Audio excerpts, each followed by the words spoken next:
Allez.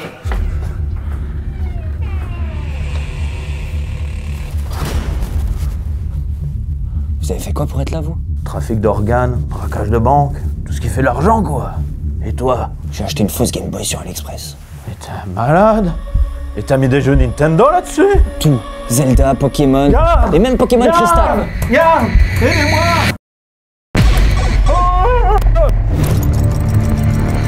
Imagine, t'es en train de jouer chez toi, tranquillement à la console, et là, en un coup, t'as la garde nationale qui arrive et qui te prend tout. Non seulement t'as plus rien, mais tu risques jusqu'à 3 ans de prison. Ça semble complètement dingue, mais c'est pourtant ce qui est arrivé à un youtubeur italien. Bon après, peut-être qu'il a mis de la crème dans les carbos. Adore, Madonna! En fait, il s'est fait arrêter parce qu'il a fait plein de vidéos sur des consoles non officielles de rétro gaming. Grâce à l'émulation, tu peux jouer à plein de vieux jeux de NES, Game Boy, PlayStation 1. Xbox, PlayStation 2 aussi, il y en a énormément. Et ça, il y a des gens que ça peut déranger. Mais pourtant, ces consoles sont hyper accessibles, je peux en acheter partout, il y a plein de sites. Ça veut dire quoi, que si j'en achète une, je pourrais aller en prison? Bah peut-être, c'est ce qu'on va voir. Vous m'en saurez tout, et puis allez me remettre dedans, ah ouais. Bon Aurélien, les vieux jeux, les vieilles consoles, on va pas se cacher, c'est un peu plus ton truc quoi. T'es un peu plus vieux toi. Moi je suis né en 2002, tu peux pas nous en dire plus? Merci. Ces consoles, elles sont pas faites par des constructeurs officiels, elles sont faites par des marques moins connues comme Anbernic, Retroid ou même Aya Neo. Et ces consoles, elles sont pas faites pour faire tourner des jeux AAA avec le ray tracing et tout ça. Non, elles font tourner des jeux bien souvent de consoles qui ne sont plus en vente. D'où le terme rétro gaming. Logique. Et en plus c'est super simple, pas besoin de changer de cartouche, on a toutes les consoles en une console, c'est un peu le rêve quoi. C'est génial franchement, enfin jusqu'à quand quelqu'un s'en rende compte.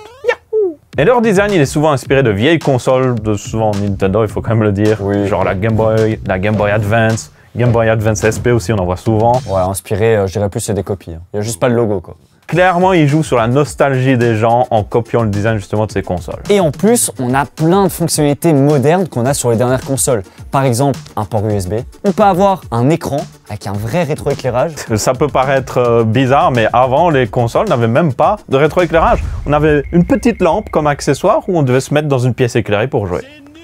Et ces consoles, elles sont facilement disponibles en France ou en Belgique et elles commencent à partir de 40 € et les plus chères, vous pouvez les avoir jusqu'à 300 €. Celles avec vraiment les écrans LED et tout ça, la bonne qualité, ça se paye quand même. Mais du coup, est-ce que j'ai le droit d'avoir ces consoles? Qu'est-ce qu'on risque?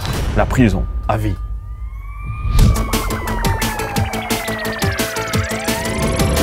Mais si on reprend l'histoire de notre youtubeur italien, pourquoi il risque d'aller en prison? Le problème, c'est que bien souvent les consoles sur lesquelles il faisait des vidéos avaient des jeux préinstallés. Du coup, ce sont des jeux piratés et comme on touche à des œuvres protégées, c'est de la contrefaçon.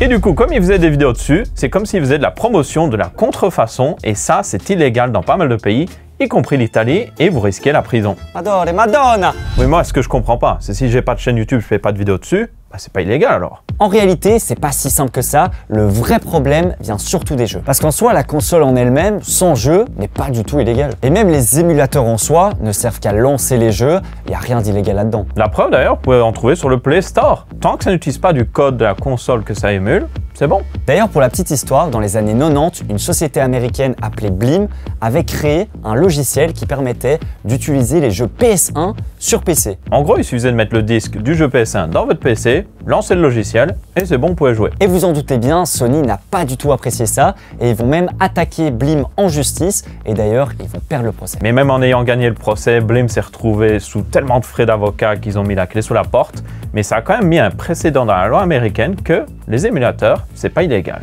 Du coup, l'émulation, ça dépend énormément des éditeurs. Il y en a qui se défendent beaucoup plus, hein, une certaine marque avec Un N, hein.